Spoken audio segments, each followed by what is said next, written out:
Morning and welcome to the Alan Lambics Martial Arts Academy. Well, we are now on day 6, which is Wednesday today, on our lockdown since it started last week on Thursday night. From training inside, now today I'm doing a bit of outside training, which I'd like a little bit of contact work I think is important. So today I'm going to be using my Makiwara, which I created and strapped it to some branches of an old tree that used to be here. So we'll show you our different striking techniques as I work on the Makiwara. So please enjoy this video. It's not going to be long, but I think it's important also to create the tension, to create the right striking and tightening of the body, and also the bit of contact, which is important. Keep the muscles in tune at all times. Please enjoy.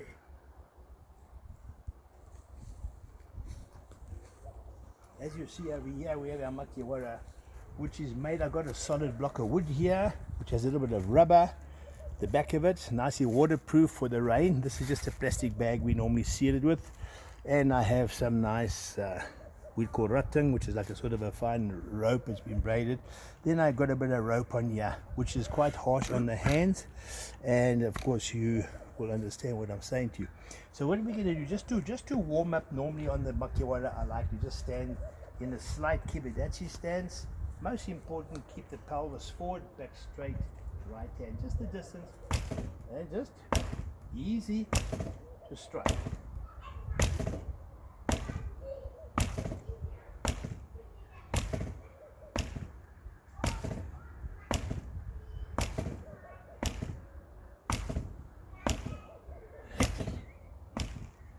And that's just a little bit of starting to warm up.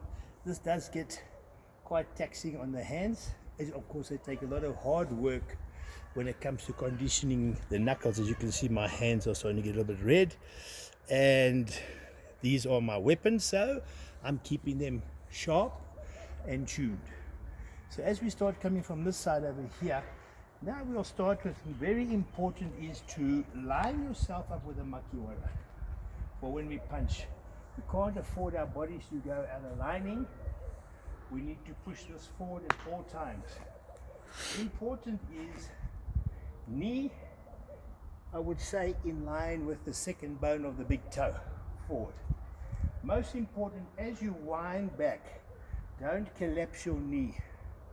This leg not facing that way, otherwise when you're hitting half, your body's going that way and you'll be inclined to stretch. So we need to first of all get our bodies in line, squeeze the abductors in when we punch. So we open and try and get a full range of movement as far back as you can go. Then you wind again, then you wind again, wind again, wind again, wind again, and you wind again. You'll notice the knuckles are there, hand is not back. This part of the body is tight. Everything here is pushing forward, hip right in. Open, slight bend, and lock. Now we're going to move to the left hand. So we change the stance again. Conditions here are a little bit rocky.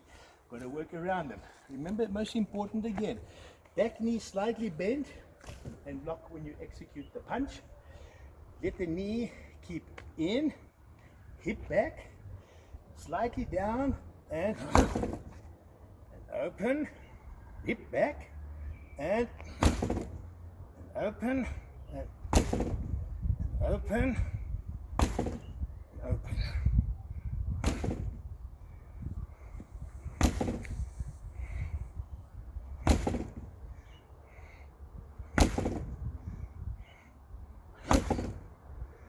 Now that we've done a few of those, to give you an idea, those I normally practice in 15, 15, change 15, 15, 3 sets of 15. Now we start to alternate the training in bringing different techniques. As Martin's doing my videoing, she's just going to move a little bit around, because now what we're going to do here, as I do the reverse punch, to start here. We're going to keep it there. Do it Agyuke, block, back leg slightly bent, and strike. Bitch, knee, san, shi, angle. Then we can change legs, which will be our part to second round. Obviously, we would do this on both sides, using both sides of the body. But now I'm changing to show you the other one we use.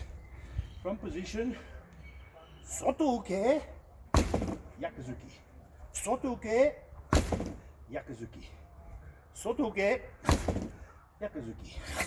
Soto-uke, Yakuzuki. Notice my body is staying down.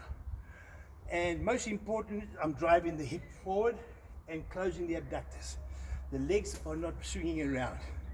So most important is a steady down and forward and forward. Then we move to the next one, which will be our Uchiuki. Uchiuki will come to the opposite side like you're drawing your sword. 1, 2, 1, 2, 1, 2. There. Watch how the hips open, open, close, open, close, open, close, open. And important on the uchi, don't block to the inside. Block to the outside to protect your body and counter. Then the next one we go to, one of the basic blocks, is Gidambarai. So from here, this position, center, always of the body, arm down, back, and strike. Back, and strike. Back, and strike. Back, and strike. Back, strike, back, and down there. Well, that is the first part of the conditioning of the hands, using us on the punching.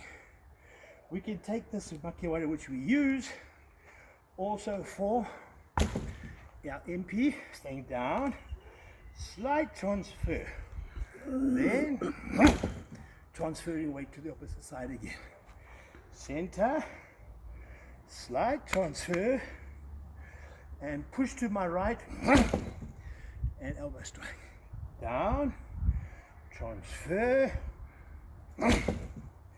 Important is to try to keep the opposite hand in the side as you make contact, and tighten every muscle, every part of your body. Keep knees down, forward, and controlled. Don't let the hips and the knees sway. So from that there, now we'll move on to the other ones we can use. Is as in a kata, just round Mawashizuki.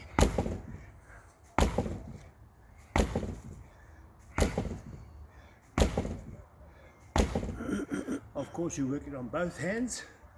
And for now, as you can hear, I'm breathing a little bit heavier. This exercise really does work you. Try it. Go lightly on your Makiwara. Make sure it's not too hard for your hands that you damage your hands. Slowly temper them like tempering steel of a sword. Sharpen them gradually, but properly. Have a wonderful day. To all you guys locked down, os gambate, blessings. Keep karate strong. Thank you.